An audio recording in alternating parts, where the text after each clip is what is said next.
Bonjour et bienvenue dans cette vidéo. Avant d'aller voir où en est ma bankroll et de voir un peu en détail mon HUD, je voudrais vous donner mon avis sur ce sujet. Suite à une vidéo précédente, je vous mets le lien en haut à droite, dans laquelle je disais que le HUD c'était pas si utile que ça.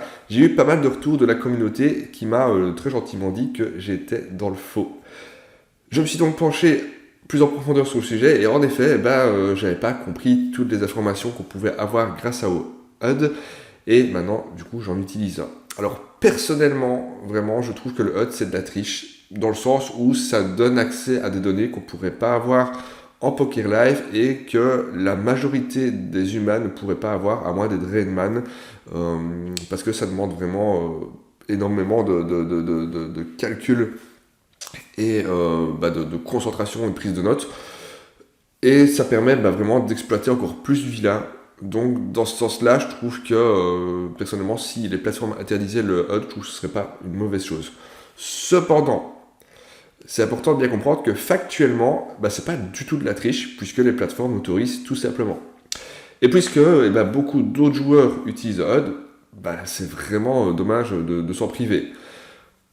On pourrait voir un peu ça comme ça. Personnellement, moi à table, je veux lutter à armes égales et on ne va pas à la guerre combattre des mitrailleuses avec une machette. Donc, je me suis construit une première version de HUD que je vais vous présenter ici dans la vidéo. J'ai trouvé les informations dans des vidéos et sur des forums. Je tiens également à faire un merci particulier à la chaîne Canard Solaire Poker qui a justement sorti une vidéo sur le sujet qui m'a énormément aidé à comprendre l'intérêt du HUD, à analyser et interpréter mieux les données. Et puis sur la chaîne, n'hésitez pas à aller voir, je vous mets le lien en description, il y a même d'autres vidéos justement pour aider à construire HUD. Donc je me suis un petit peu basé là-dessus. Donc on va voir un peu les statistiques que j'utilise. Donc les stats, c'est des choses qu'on retrouve dans la majorité des HUD, je pense.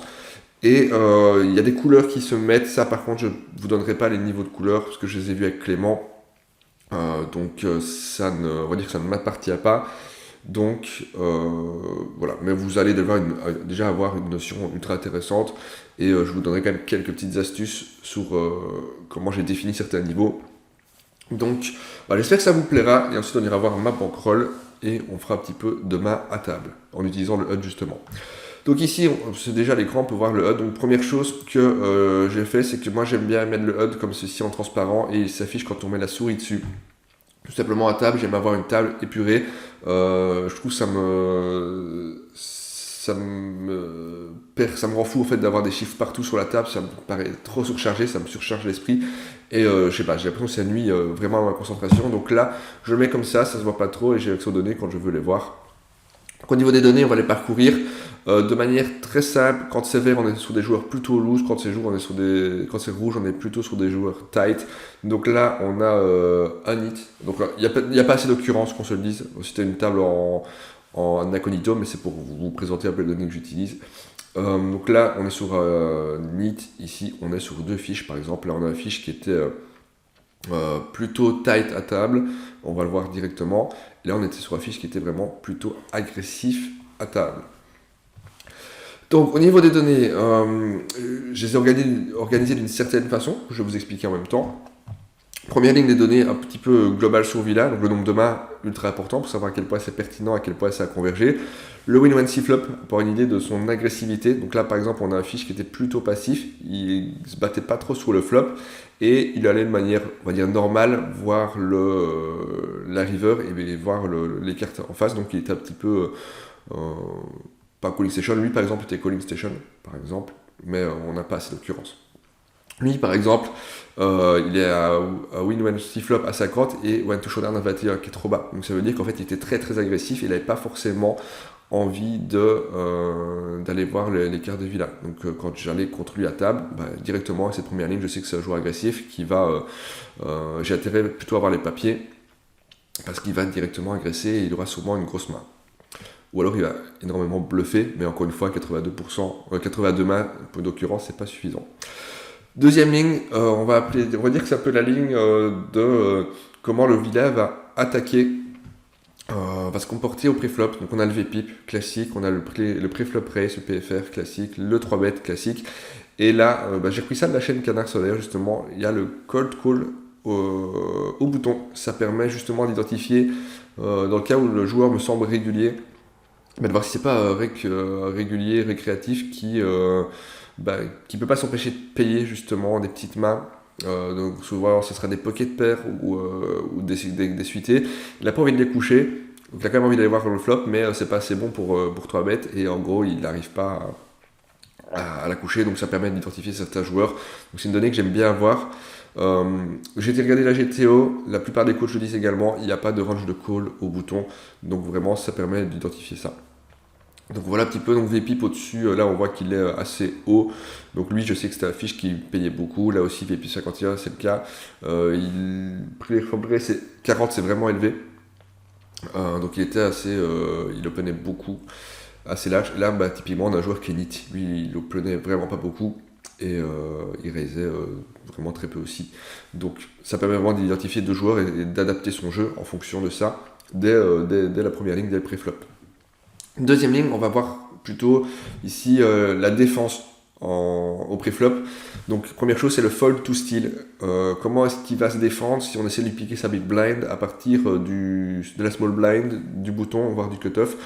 Donc là, je vois que lui, ça servait à rien. Il a les calls beaucoup trop, lui aussi, par exemple. Donc c'est des joueurs où on va plutôt resserrer la range et aller contre eux avec des mains plus fortes, parce qu'ils vont payer un peu avec tout n'importe quoi. Lui par exemple, et c'était bien parce qu'il était à ma gauche, j'ai pu lui prendre énormément de blinds, puisque 78% du temps il a les folds, donc s'il call, c'est qu'il a une main qui va être très forte, et du coup je le sais au niveau du flop, et je vais être très prudent. Pour le reste, on pouvait vraiment lui piquer ses big blinds, il les défendait pas trop, il était vraiment beaucoup trop vite.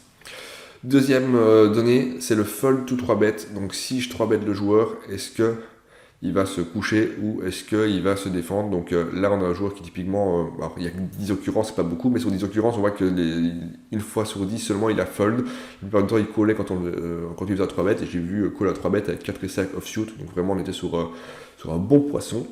Donc voilà, ça permet aussi d'avoir un peu stylé. Là lui par exemple, je sais qu'il ne défend pas trop aux 3 bêtes, donc je vais pouvoir un peu plus en profiter.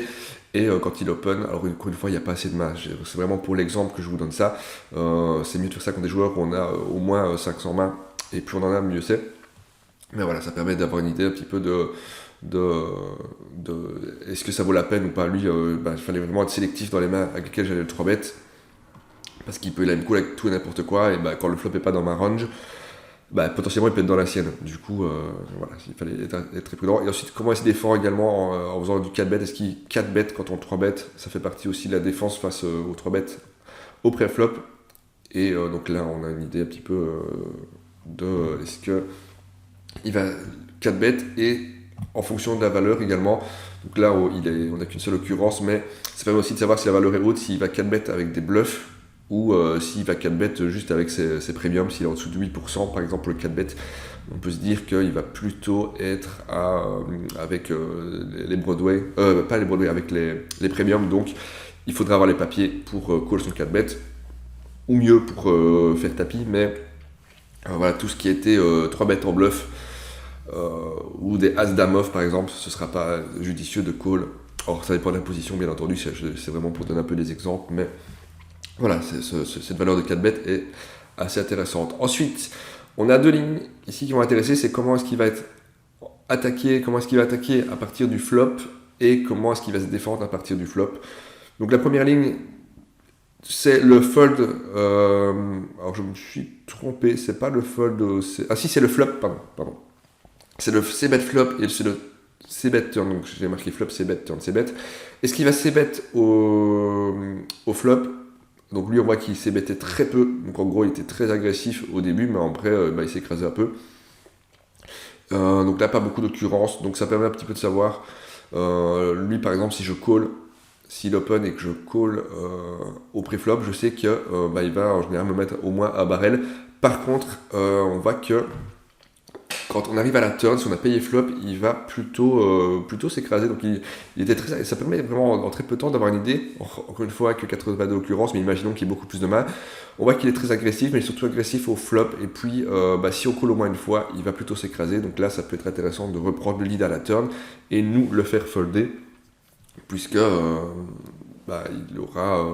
va toujours bluffer. Ou alors s'il a les papiers, il va le faire au flop, mais s'il les a pas, il va très peu de barrels. Donc voilà un petit peu l'info qu'on peut avoir, et c'est vraiment intéressant d'avoir ça.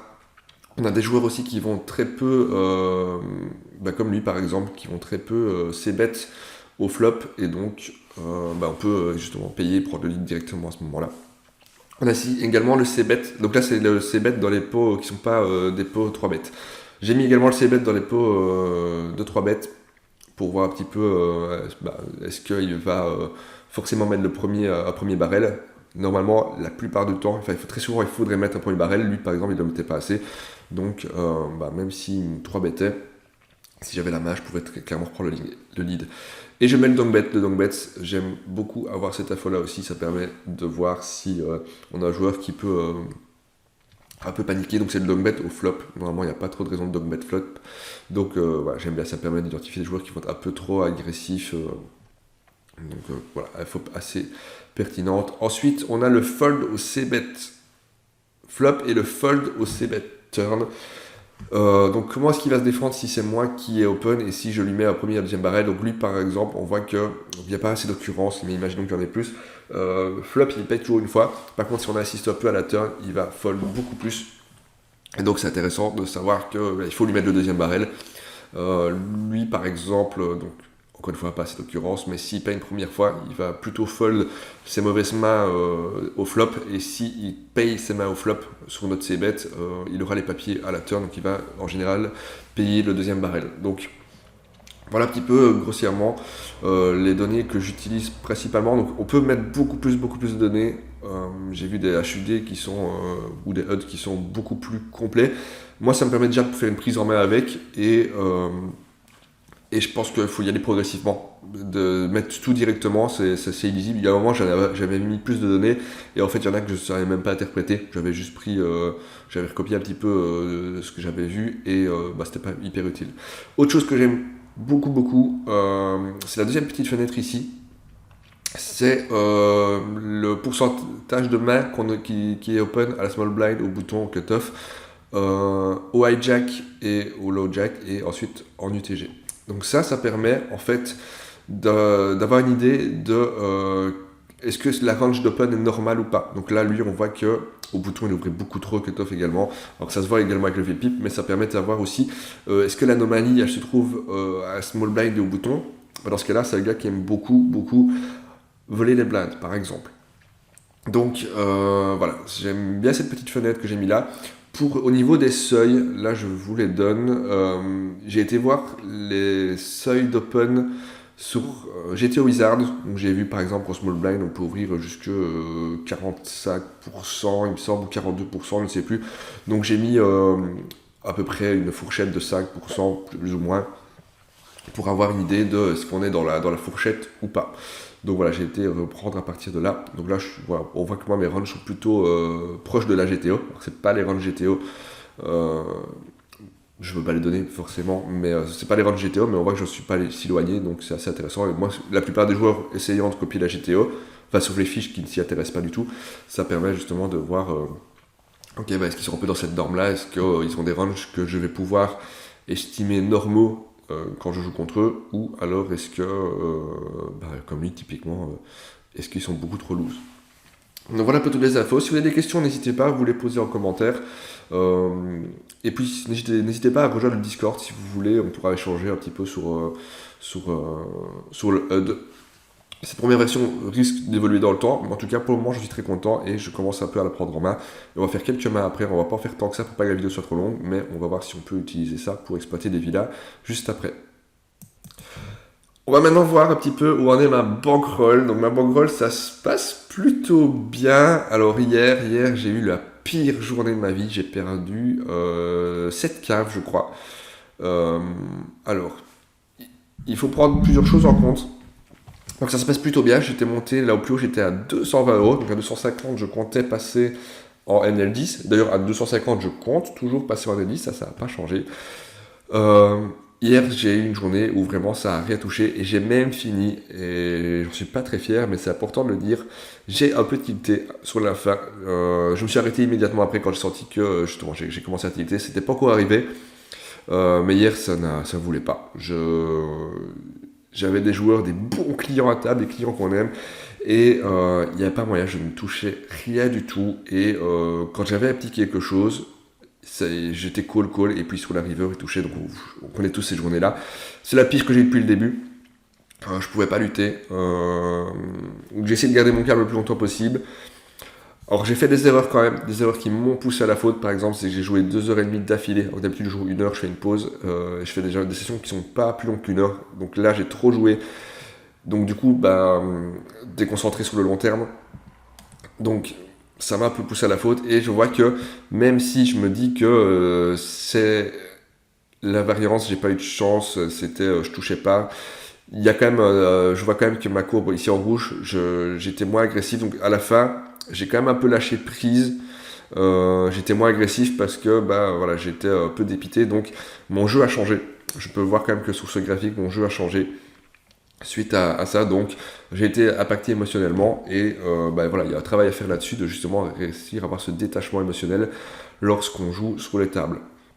Pour le reste, voilà, je suis quand même à 19,52 BB100. Alors c'est une stats que je vais pas garder sur le long terme, ça va baisser parce que plus je vais monter, plus ça va être difficile. Mais pour le moment, voilà, je suis quand même assez content de pouvoir maintenir ça. Donc voilà, ça se passe bien. J'aurais aimé vous faire la vidéo sans cette chute, mais cette chute fait partie de l'évolution de ma courbe. Et donc voilà, c'est important de la montrer. Il y a des journées qui se passent mal et il faut pouvoir les encaisser. Donc là, l'exercice, c'est de se dire, ok, je vais mordre, je vais pas lâcher, je vais rester focus. Et c'est juste une mauvaise passe, et ça finira par passer. C'est le principe, en fait. Donc voilà un petit peu pour ça. Et maintenant, on va aller voir, tout simplement, on va aller sur les tables, tout simplement. Et donc voilà une première table. Donc on va lancer le HUD. On a Hit My As qui est dans mes amis, donc là on va fold. Donc le HUD va se démarrer quand je vais jouer une main. Ici, j'allais dire plutôt fiche, mais pas sûr. Donc on peut voir donc ma bankroll, je suis à 186,39. J'ai 5 euros sur la table, donc il partirait 5 euros. Je suis toujours sur 2 tables, j'aime bien 2 tables, ça permet vraiment de me concentrer un maximum. De temps en temps je mets 3, mais 3 je trouve que ça va quand même un peu vite. Et j'ai toujours besoin, encore une fois, de pouvoir me concentrer au maximum. Donc comme d'habitude, je vais attendre d'avoir des mains intéressantes. Et je vais vous expliquer un peu tout ce que je fais. Et je vais attendre également que le HUD démarre. Et j'essaie de me trouver également une deuxième table. Donc je mets la vidéo en pause et je vous reprends dès qu'il y a quelque chose d'intéressant à faire. As-9 au cut-off. Normalement je open, mais il est open avant. Donc on va juste fold, tout simplement. J'avais pas vu qu'il avait open. Alors, Roi 5 suité, je vais défendre ici, contre de range, c'est pas idéal. Mais il s'avait ouvert que 2.2, donc on va quand même défendre. Ici, donc Asperger, je sais qu'il est plutôt régulier. Donc, on va faire gaffe. Lui, il a l'air d'être un peu fiche pour le moment, mais pas beaucoup de mains. Les 2 autres joueurs ici, je les connais pas. Lui, il est dans mes amis, mais bon, j'ai pas mal de monde qui m'ajoute dans leurs amis suite aux vidéos.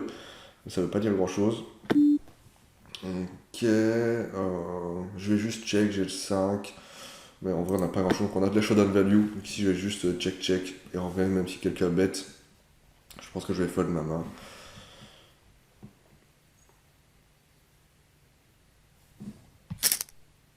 Donc là, j'ai des joueurs à droite que j'ai identifiés plutôt fiche, mais ça fait un petit temps. Donc on verra un petit peu. Donc là, il overbet, il fait vraiment très cher. Donc on a juste un fold.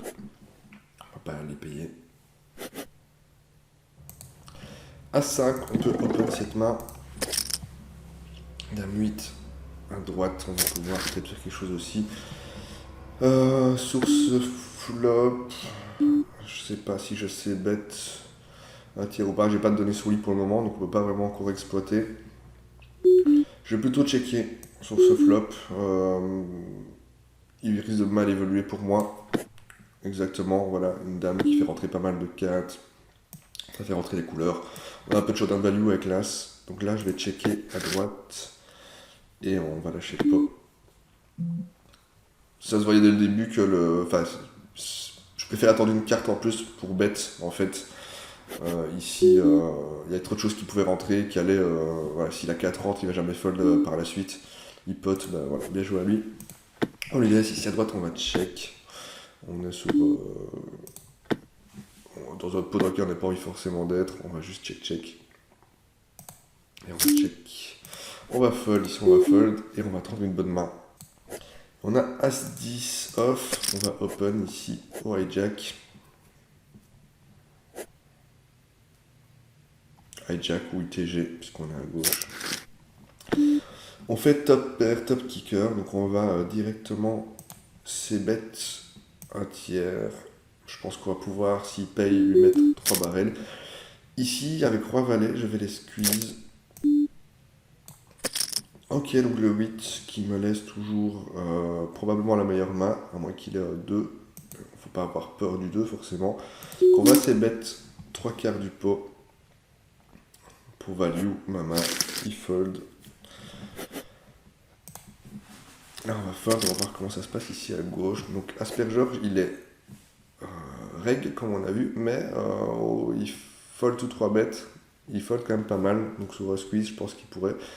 Lui, il a été plutôt fiche. Ok, une 4 bêtes.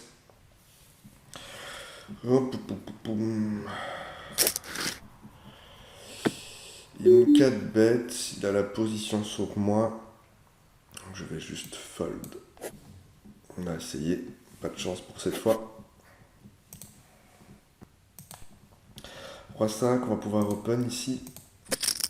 En small blind, pour le moment, il n'a pas l'air de trop défendre sa big blind justement, donc on peut un peu exploiter. En roi 5, ça reste quand même une remarque, on va open pratiquement à chaque fois, hein, mais là je peux pas dire que j'ai élargi ma range. Mais justement, sur ce jeu-là, on va pouvoir le faire un petit peu. Donc là, on vient de perdre notre fiche sur la table de gauche. Ce jour-là, j'ai pas encore assez d'informations. Hitmai, s'il a l'air d'être plutôt reg. Donc on verra si on change pas de table. Après, on est le matin, donc il y a beaucoup de réguliers sur Winamax. À cette heure-là, ici, il y a le professeur, une trentaine de mains, il a l'air d'être plutôt reg. On a un fiche ici à gauche, lui il a l'air d'être un peu fiche aussi. Alors plutôt nit, mais voilà. Je vais regarder s'il n'y a pas une autre table. Valet 9 suité, on va pouvoir open cette main.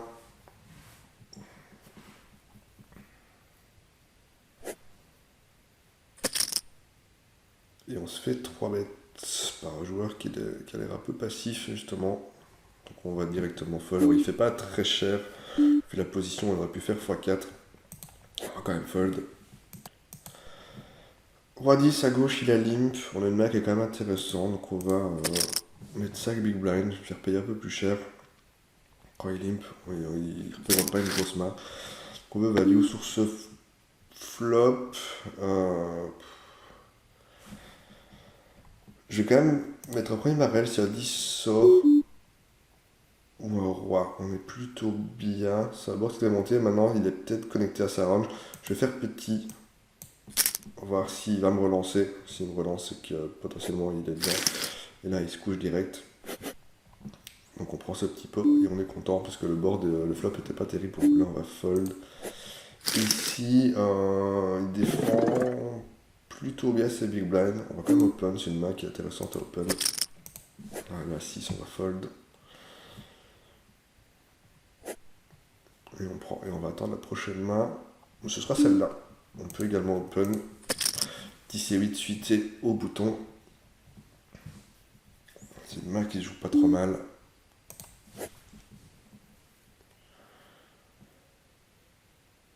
Et on prend les blindes. Et on est très content que ce genre de main prenne les blindes. Et là, au cut-off, As-9, pareil, c'est un open.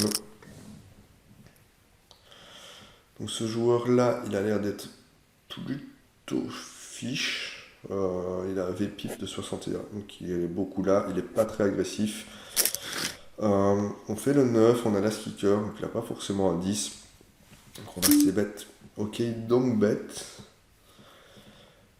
Et donc bet. Donc en général, il représente au mieux une paire de 10. Et en général, c'est les doubles paires qui font ça. Si c'est la double paire, on a un meilleur kicker, donc on va payer au moins une fois. On va voir comment il réagit sur cette dame. Ça peut aussi être... il peut aussi jouer ses tirages comme ça. Je pense qu'on va aller jusqu'au bout. Et on aura une info sur lui dans le cas où il met les 3 barrels. Il fait pas très cher en plus, en général, quand ils font pas très cher comme ça, parce qu'ils sont pas très sûrs d'eux. On va juste payer sur ce roi. On va voir ce qu'il fait.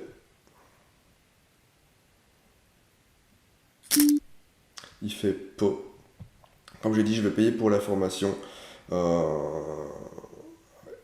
Potentiellement, il pouvait avoir avalé, il a pu toucher sa 4, mais le dogmet ne représente pas grand chose, donc on va juste call. Et là, ok, là, elle valet 2. Et donc, on va directement prendre la note. On sait que ça affiche, de toute façon, mais on va mettre que dongbet. Qu'est-ce qu'il a dongbet? Il avait même rien en fait. Dongbet, jack sur flop. Ici, on va check. Et le flop, c'était quoi 6, 19. Ici, on va checker sur flop. 6, 19. Et on va mettre sur sous pot river en value. On va un peu payer la faux. Ici, je vais open. 3,9, il a limpé. Ici, je vais checker.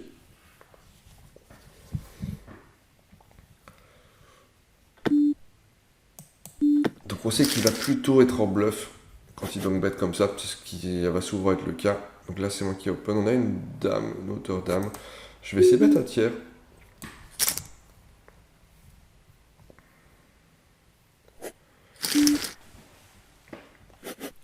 7 et 8 on peut open. Donc là ok c'était un peu cher payé, c'était pas forcément bien joué, mais voilà, les infos que je vais l'avoir sur lui va me permettre vraiment je pense de l'exploiter et c'est pas grave. Les 16 big bang que je lui ai donné, je pense vraiment que je vais les reprendre. 9 et 10, on va open.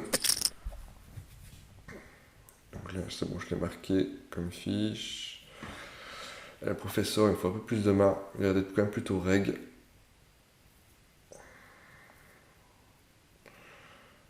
Ouais, la règle est agressive. Je vais mettre comme règle. Hop. Ici aussi.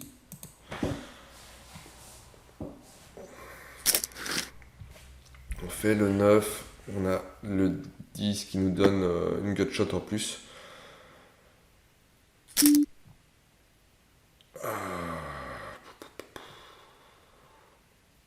peut avoir des 9 meilleurs que moi forcément. On va payer au moins une fois.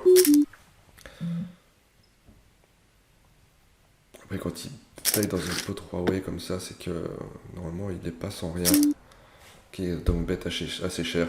Là je vais fold. Je vais coucher mon 9. Il fait tapis.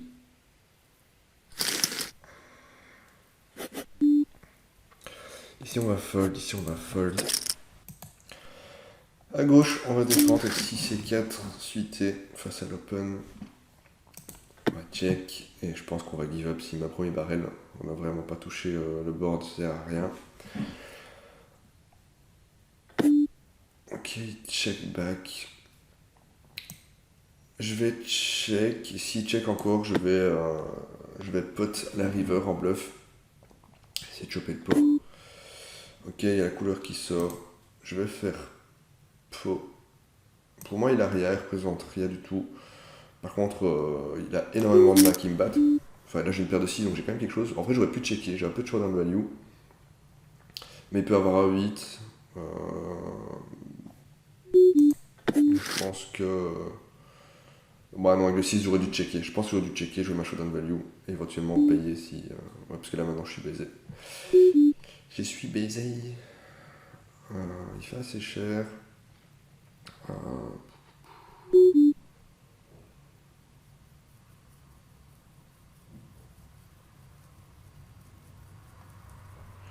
On va fold. Moi, ce que j'ai fait là, ça pue le bluff. C'est pas très bien joué là. J'aurais dû juste check, jouer ma showdown value. C'est pas grave. J'ai joué un peu vite, j'ai pas pris le temps de réfléchir. Alors là, on a un joueur NIT, a priori, qui vient d'arriver à le score. Alors après, j'ai changé un peu mes tags, donc il est peut-être pas. C'est peut-être l'ancien tag. Donc on va voir s'il est vraiment NIT. Alors on va check. J'ai juste check ma big blind et on prend le pot. avec la hauteur roi. Donc là déjà, le fait qu'il mette sa big blind, c'est pas forcément régulier.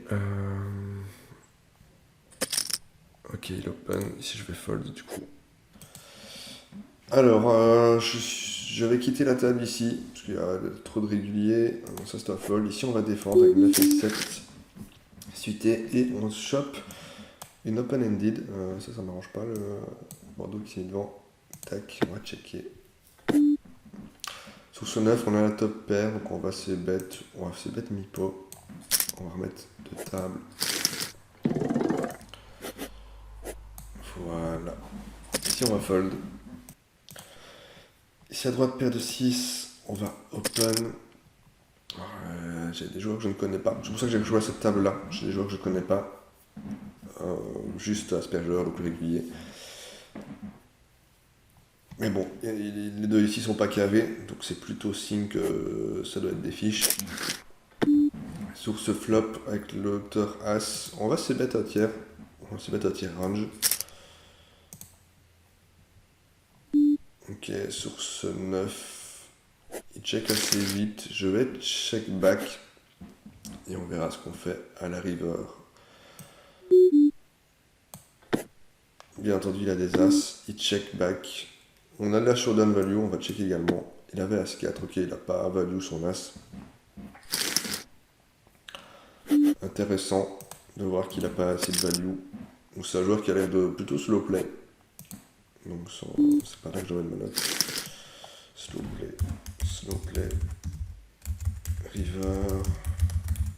Apparemment, on avisera les notes plus tard. Ici, je peux 3 bêtes ou je peux call. Je vais 3 bêtes avec cette main. Elle a énormément de jouabilité.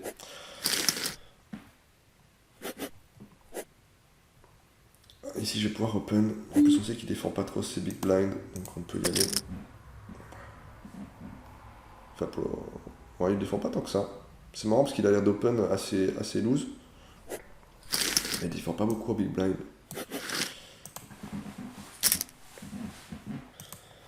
À recette, on va défendre. Et par contre, on percute pas du tout le board. Là, quand il fait assez cher, on a juste un fold. Là, c'est un fold. Et là, c'est un fold. Roi 10 au bouton, on va ouvrir. x5, on a eu 2 limpers. J'aurais peut-être même pu mettre x6. Et c'est la première fois qu'il met une blind. Donc, potentiellement, il a quand même une main. Là, ça fait 7 fois qu'il passe. Ok, sur ce board, je vais mettre un tiers. Je pense que ça devrait monter. On part des 10, des rois. Il n'y a pas de tirage couleur, donc on va se bet.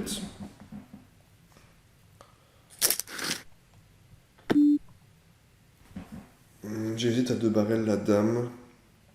Je vais plutôt check. Voir la river, on avisera. S'il check, on essaiera de prendre le pot. Et là, on fait le 10, donc on n'est pas si mal. Et il peut bluffer. À moins qu'il overbet ou qu'il fasse pot. Voilà, là, on va toujours payer. Il fait un tiers.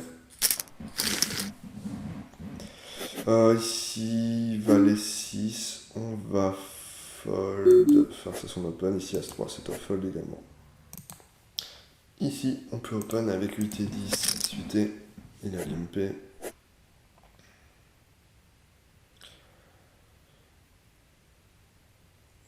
Il y a de l'action à droite. Red light qui a squeeze all in. Bon, après, il avait 3 big blinds, donc ça représente pas grand chose. Ok, on vole les blinds. Dame 6. Lui, il défend pas trop sa big blind. Lui non plus, lui, il est assez neat. Je vais open avec cette main, vu les joueurs après. S'il fold.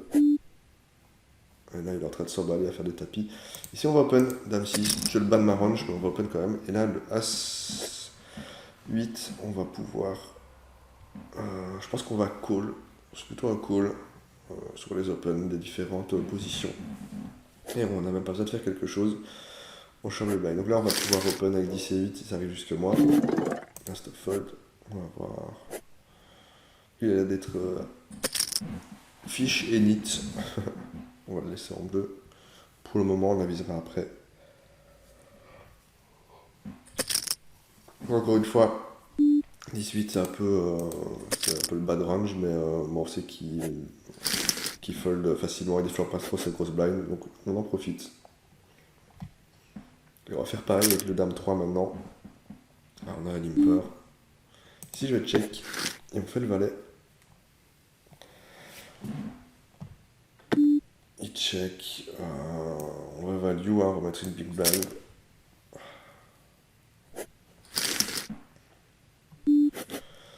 Là j'open avec dame 3.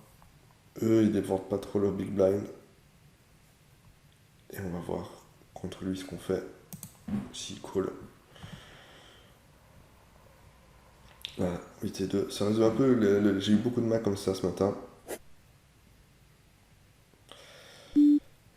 Ok, alors sur ce board, on va se bet à tiers, il va pas trop nous croire avec le 3.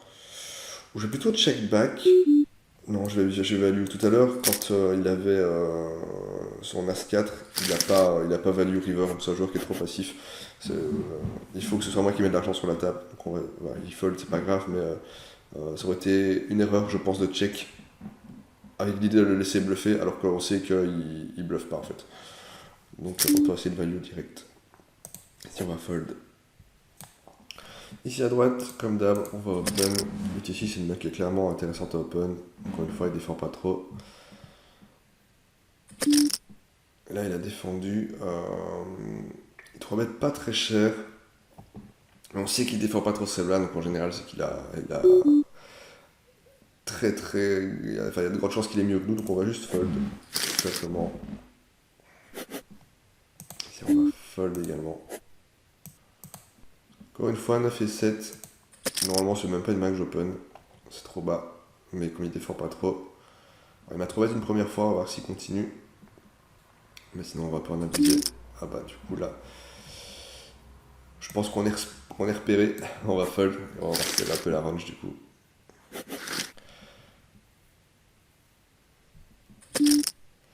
Là, on va fold.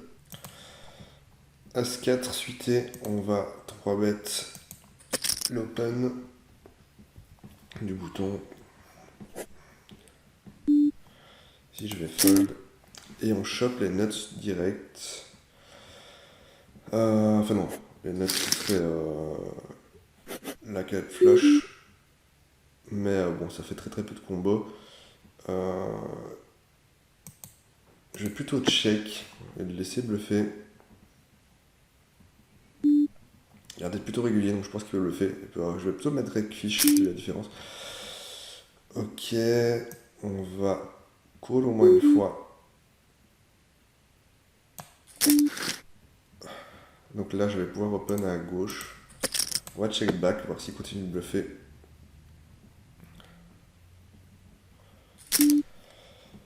Ok, il m'a assez cher. Et là,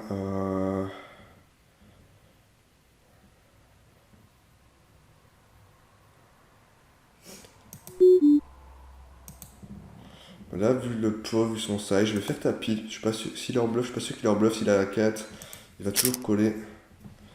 Donc je vais donc bet all-in.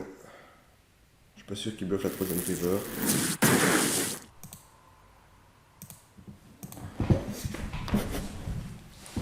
Alors, bah du coup, il verra le coup sur le truc. Donc là, tout à l'heure, on sait qu'il a donc bet, il n'y avait pas grand chose.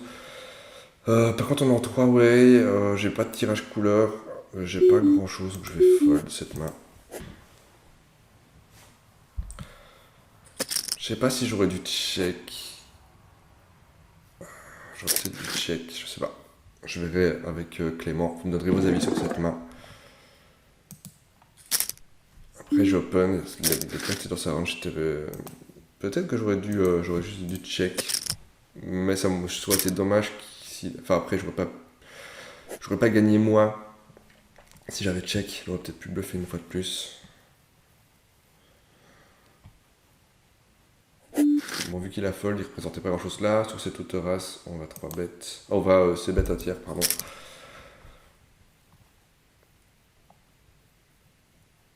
Enfin, on a tous les as quand on open. Sur ce 5, on va checker et on va voir ce qu'il fait. Mais il a des associés quand il call, quand il flatte. Et là, il fait assez cher, donc on a juste un fold. Ici aussi, on va fold. Dame 5, c'est un fold à cette position.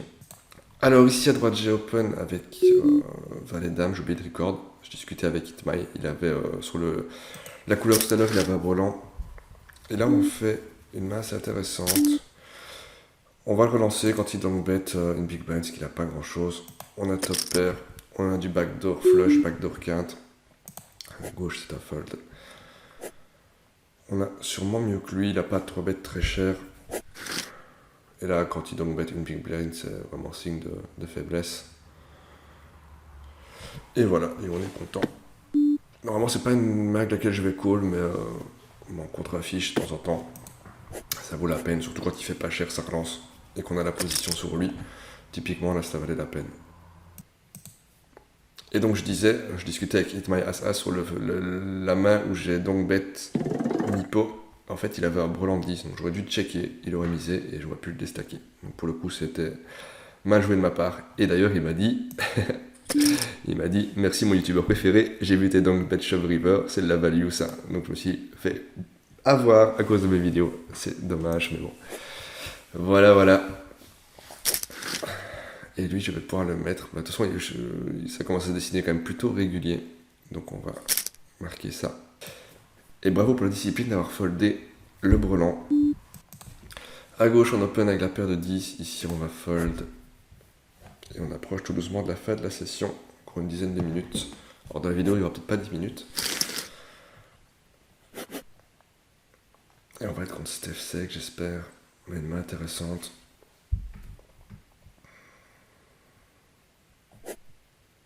Et non, cette fois. Ici, on va fold. Ici aussi. À droite, petite paire de 10. On open, bien entendu.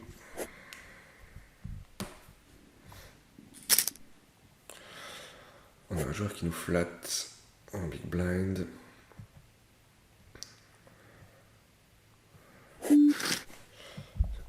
Et on va c-bet un tiers sur ce flop. Il n'a pas forcément les dames, donc il ne faut pas avoir peur juste parce qu'il y a une dame au-dessus de paire de 10. On va c-bet.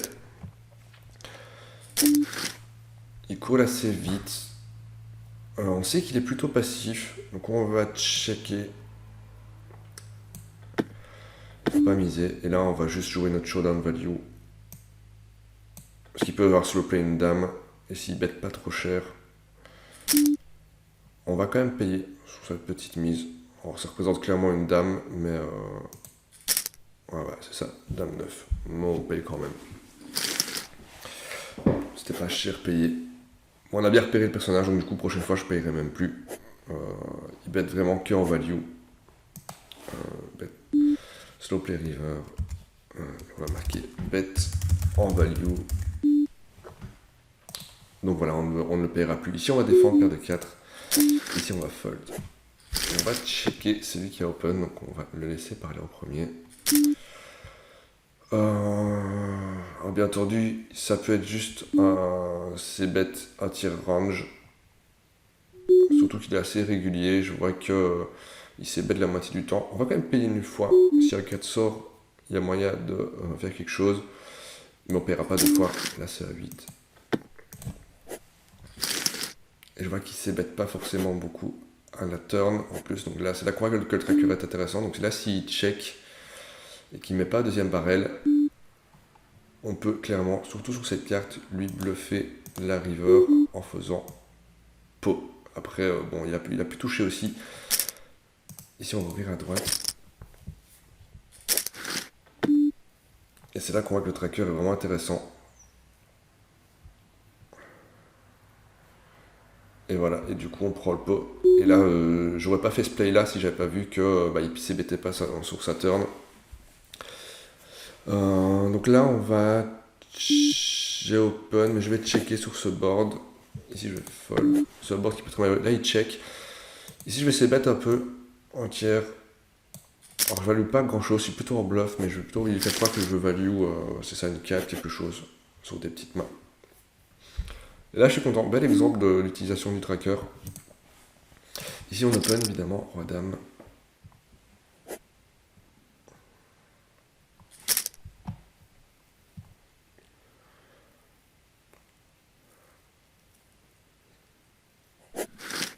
Et on fait la dame, on a le roi kicker, donc on a une excellente main. On sait qu'il est plutôt passif, donc on va pas le laisser bluffer.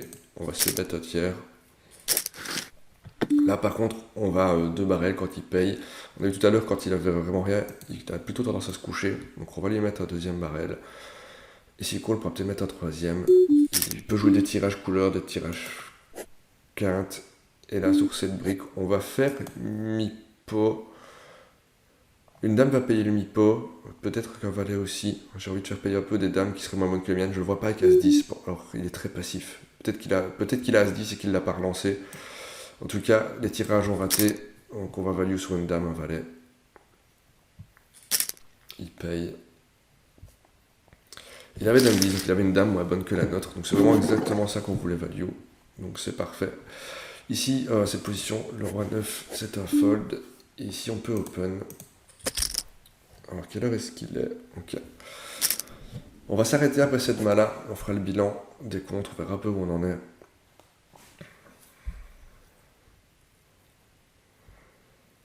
Donc là, on est flat par ce joueur qui est plutôt neat. Ici, quand il squeeze, je peux fold ou je peux 4 bet. Et je vais le 4 bet. Parce qu'il squeeze de temps en temps. On voit qu'il a 3 bets assez élevés. Donc, je vais faire 32 BB, ça me paraît bien. On a open très tôt, on a potentiellement une énorme main. Il a squeeze plusieurs fois, donc on va le relancer. Et s'il fait tapis, on a un fold, hein, on n'a pas d'hésitation là-dessus. Et s'il call, on a une main qui a de la jouabilité et on prend le pot. Et comme on avait dit, on s'arrête à cette main-là, donc je vais mettre quitter à la prochaine big blind. Ici aussi, je vais quitter à la prochaine big blind. Ici, avec dame 8, je vais le 3 bet. C'est les mains qu'on a vues dans la vidéo précédente avec Clément. On peut 3 bet ce genre de main. PB contre SB. Ici, valet 10, c'est un fold. C'est des mains qui ont un peu de jouabilité quand même, mais elles sont pas si bonnes, donc on est content de justement voler l'open de vilain. Donc je finis ce tour-là, je registre s'il y a des mains intéressantes, et puis on fera le bilan des comptes pour cette session. Paire de 5 ici à droite, enfin à gauche, j'ai fini toutes les mains. Il défend, parfait. Encore une fois, si quelqu'un ouvre avant, moi je vais jamais flat sac 5, je vais juste fold. Sur ce board, on est en 3 ouais, donc ça va juste être du check. Je vais juste miser si je chope un 5. Ah, j'ai voulu l'appeler le 5, le 5. Et là, il peut bluffer sa couleur, mais il peut aussi très bien l'avoir. On va juste fold. Ici, c'est un fold. Il reste qu'une seule main. Ça tombe bien, ça va vite, donc je coupe pas l'enregistrement. Roi 9 à cette position, c'est un fold. Et on s'arrête là. Et on va faire le bilan des comptes. Donc on va quitter. Alors, faut que je sois recrédité. J'ai pas encore été recrédité. Regardez un peu ce qu'on a fait ce matin. Si je vais dans les statistiques, on gagne, hop, ouais, 73. Voilà, donc session gagnante. Pas énormément, mais bon, c'est pas grave, ça remonte un peu les clous. Si je regarde sur le tracker, regardez mon petit graphique, j'aime bien regarder mon graphique. Juste après, on va arrêter de prendre les mains. Et si on refresh, on voit qu'on est remonté un petit peu. Voilà, donc j'espère que la vidéo vous aura plu. N'hésitez pas, si vous avez des questions à les poser en commentaire, n'oubliez pas le petit like, ça fait toujours plaisir. Et je vous souhaite une bonne journée, à bientôt pour une prochaine vidéo. Ciao, ciao.